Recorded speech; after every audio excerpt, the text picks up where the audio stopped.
Hey, what's up? This video is going to be um, a video about my thoughts on Jesus Christ. So anyways, pretty much, Jesus was a person, a historical figure.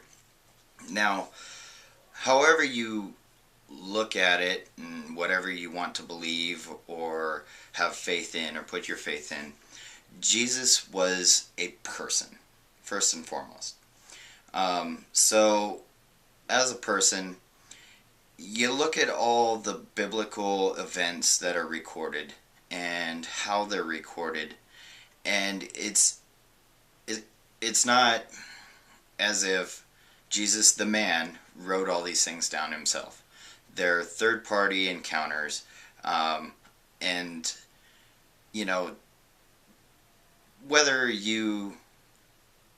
when I look at all the problems and all the suicide bombings and everything, like I'm going to be a martyr, um, it's it's really complicated, and it's easy to see where people get these ideas that they're going to be favored by God by blowing themselves up and taking out other people.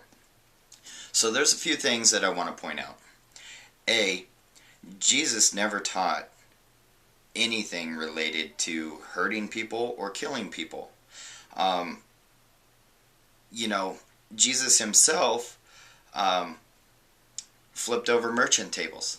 I mean, he got angry, and for because of his convictions, he was so convicted inside about what he believed that it didn't matter what other people believed outside of him, and that's the way he preached. He preached that, the whole thing is he preached to accept all people. There's biblical different verses, where he talks about helping the Jew on the side of the road. The thing is, Jesus was pretty much a hippie. It was peace, love, not war. He did not condone war. The Knights Templar in Christianity, they're not even.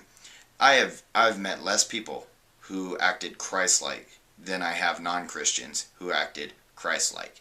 The thing is, if you realistically, when you break down Jesus and his life, Jesus was, for the most part, you can pretty much, he was a pagan, he was crucified for being a heretic, and he was a rebel against the state.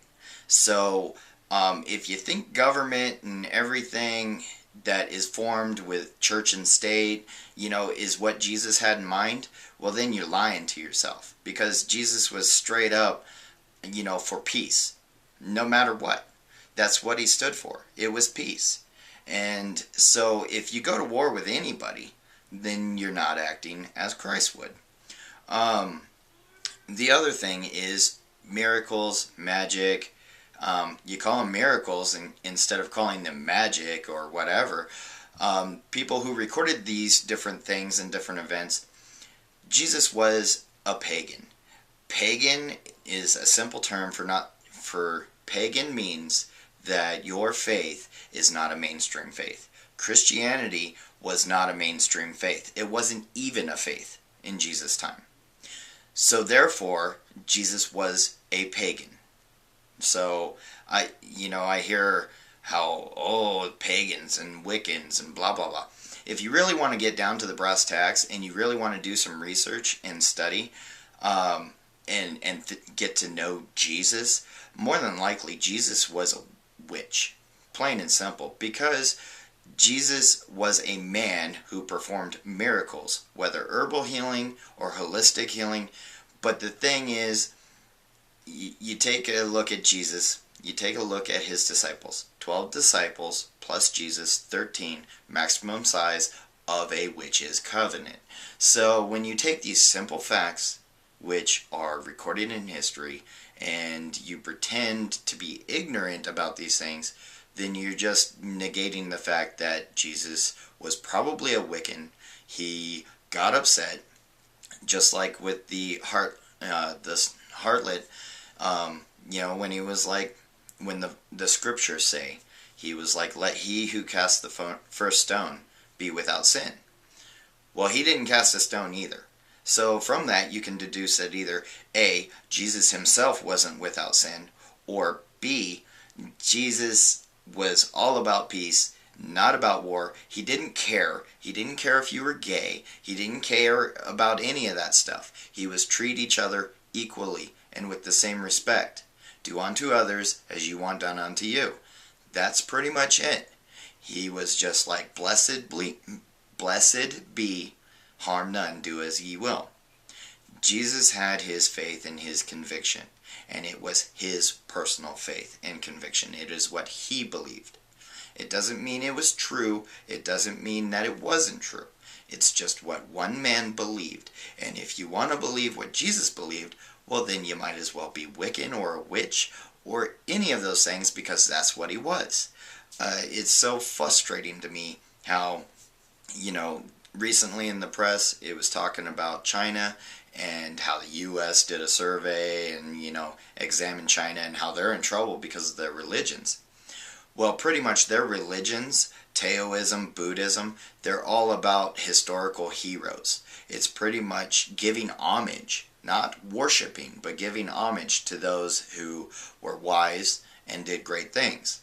So, in the same way, that's pretty much all Christians do with Jesus, except Christianity really doesn't even represent Jesus because you have all these policies.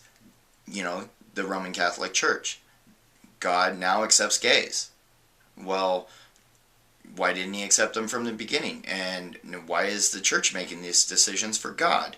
Or did God make these decisions and they just didn't get the memo? These are the critical problems I have with organized religion.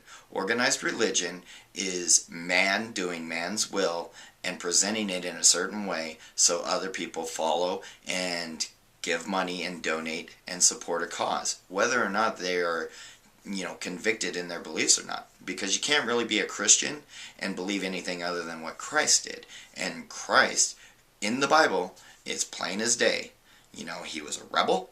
He was anti-establishment.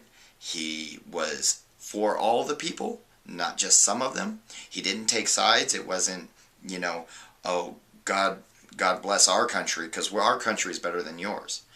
He lived in a time where there really wasn't a lot of countries. Everything was divided. And if you really think about it, it's not that far-fetched to believe that the Romans wanted a paradigm change from church and state with the Grecan Empire and with the Jewish religion. So therefore, going ahead and following through with Jesus' execution just opened the door to create Christianity and to create the Roman Catholic Church.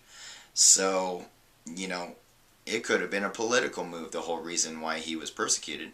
Nevertheless, he was persecuted, he was convicted, and he didn't back down on his convictions. So when you go to war and you decide to take another person's life, it's a double standard if you're going to come back and say, I'm a Christian, because that's not what he believed. That's not what he believed in his heart. It's not what his God wanted him to portray to others. So, yeah, that's pretty much my thoughts on Jesus, and have a great day.